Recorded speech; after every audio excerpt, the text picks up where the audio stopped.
It's Tuesday, October 8th, 2024, and welcome to today's Make It Make Sense mini-episode. I'm Grant Herms. Today on the show, we are talking about the massive amount of misinformation that has been all over online about Hurricane Helene and the recovery. So, right when Helene hit, there was suddenly this conspiracy that was going around about the hurricane, that it was created by the U.S. government by, depending on your particular corner of this awful part of the internet, a CIA weather station in Antarctica, or weather lasers, or a theoretical process that would spread aerosol particles to seed clouds. Those last two were actually spread online by Georgia Congresswoman Marjorie Taylor Greene, who likely knows that those things aren't true, but still shared an out-of-context video of former Obama White House CIA Director John Brennan. The nefarious motive behind this conspiracy was that the Biden administration created the hurricane to hit Georgia and North Carolina, which are swing states, to prevent Trump from winning the election. Which is some real, chronically, toxically, politically online brain stuff, and also laughably false. But it also continued to spread as Hurricane Milton has now rapidly picked up intensity over the last few days, going from a tropical storm to a Category 4 and now to a Category 5 hurricane that's expected to make landfall on Wednesday and would likely decimate whole parts of southern Florida. The expectation there is that things will be so bad that Florida Governor Ron DeSantis said the Milton evacuation will be the largest since 2017 for the state of Florida, and FEMA has been urging people on social media to take their warnings seriously and get out now. But the more insidious lies are about the rescue, recovery, and relief efforts. So for days, there have been a ton of rumors about the way FEMA is operating. First, it was that President Biden was withholding aid, which wasn't true. The way that these things work is that states need to request aid from the federal government. The federal government can't just show up. But also, the Republican governors of South Carolina, Georgia, Tennessee, and Virginia all praised Biden and FEMA for their quick response.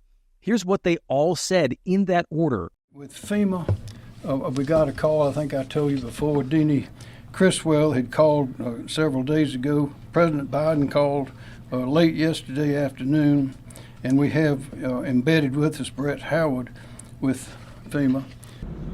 I just spoke, the president just called me yesterday afternoon. I missed him and called him right back.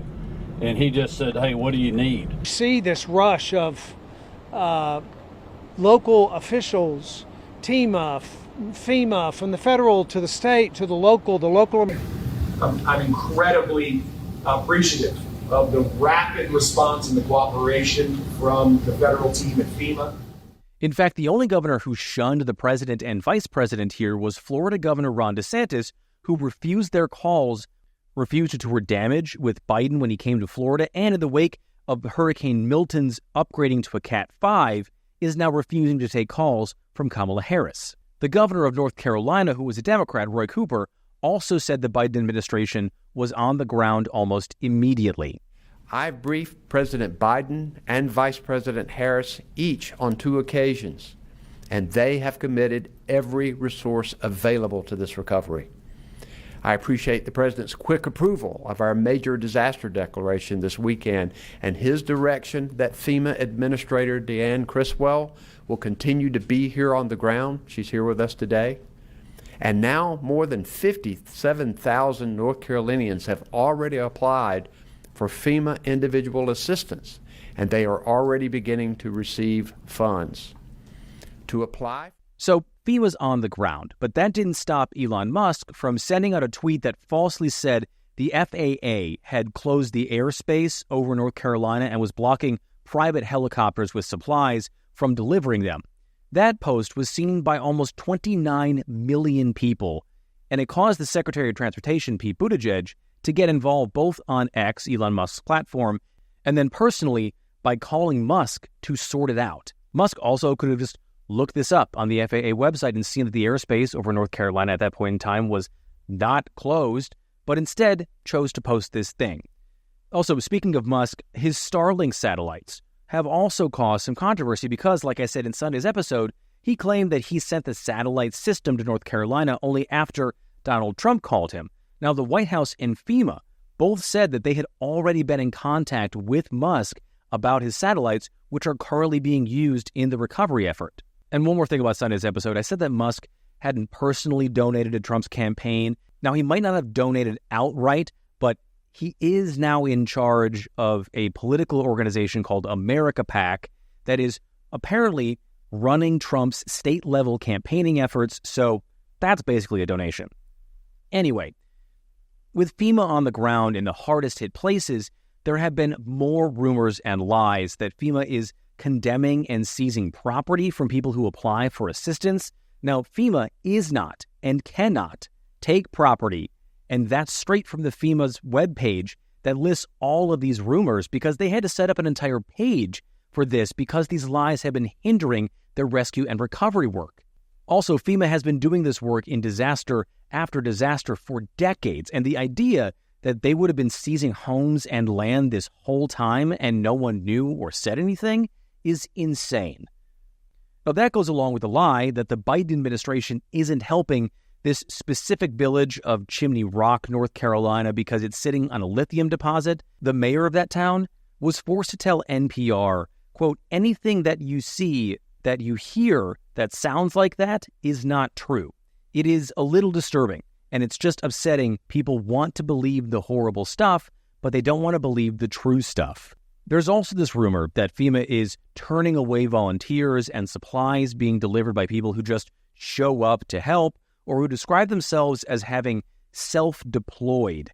And instead, FEMA is asking for cash donations, which, first of all, FEMA is telling people not to just show up because it adds to the chaos of recovery efforts. There are ways to help and volunteer at these places, but just showing up in a neighborhood will only hurt relief efforts.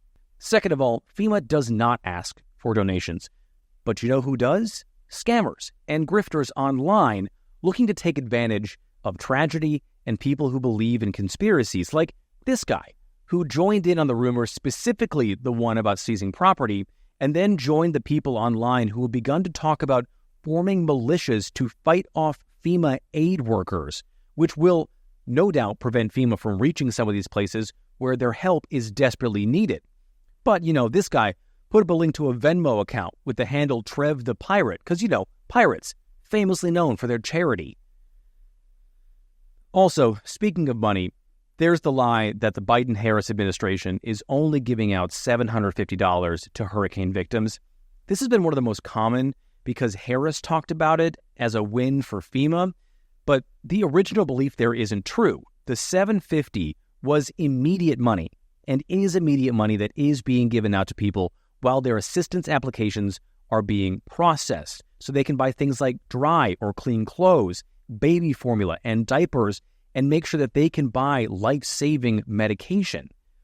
Then there are the big ones about FEMA not having enough money to help with relief. Now, I've talked about this before. The agency is running a $6 billion deficit right now, and it's run out of planned relief money for the second year in a row before the peak of hurricane season. Now, that part is true.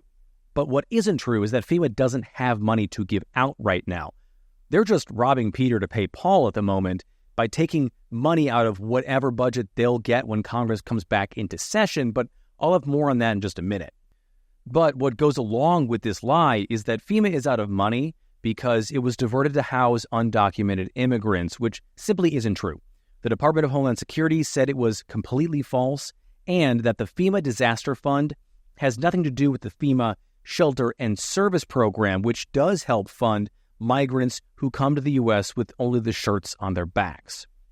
Now, interestingly enough, this lie has been spread by Donald Trump the most. And while Biden didn't divert relief money, Trump did during his time in office to the tune of about $155 million from disaster aid to pay for more detention centers and pop-up courts along the border. Now, there are a few more of these lies and rumors, but honestly, I'm pretty depressed by all this at this point. And there is just one more thing I need to talk about. In the meantime, as FEMA's been on the ground trying to help people, and people online have been trying to get in the way, there have been growing calls for Congress, including a letter from the president sent to House Speaker Mike Johnson urging him to come back into session to pass emergency funding for FEMA, especially with another hurricane on the way. Now, Johnson said no. Here's what he said on Fox News this past Sunday. Look, we'll be back in session immediately after the election. That's 30 days from now. Congress will do its job. Remember that before we left Washington, the day before Helene hit, by the way, made landfall, Congress appropriated $20 billion additional dollars to FEMA so that they would have the immediate dollars they need to address the immediate needs. Then after that, Congress always takes the due approach of providing what is necessary. Congress will provide. We will help the people in these disaster-prone areas. It's an appropriate role for the federal government, and you'll have bipartisan support for that. And it'll all happen in due time, and we'll get that job done. There shouldn't be any concern about that at all. So he's right there in saying that Congress did continue to fund FEMA at its current levels, that $20 billion amount for disaster relief, but failed to say that the increase that FEMA was asking for and has been asking for years to handle worsening disasters and to help close up its $6 billion deficit was left on the cutting room floor so they could avoid a government shutdown. All right, how about a little good news? There are people pushing back against this stuff. Like you heard before, every governor except Ron DeSantis, Republican senators, and state-level politicians on both sides of the aisle have urged people not to believe these lies because they could cost lives. But these lies are popping up faster than people can knock them down, and the scariest part is, like that mayor from Chimney Rock said, just how willing people are to believe them without a second thought, especially when they're seen on sites like X, which is owned by Elon Musk and, like I said before, is now essentially running an arm of the Trump campaign, meaning this level of really awful misinformation will likely be in the water supply through the election, which has left a lot of people asking, what does this mean when these same liars turn their attention on the outcome of November 5th.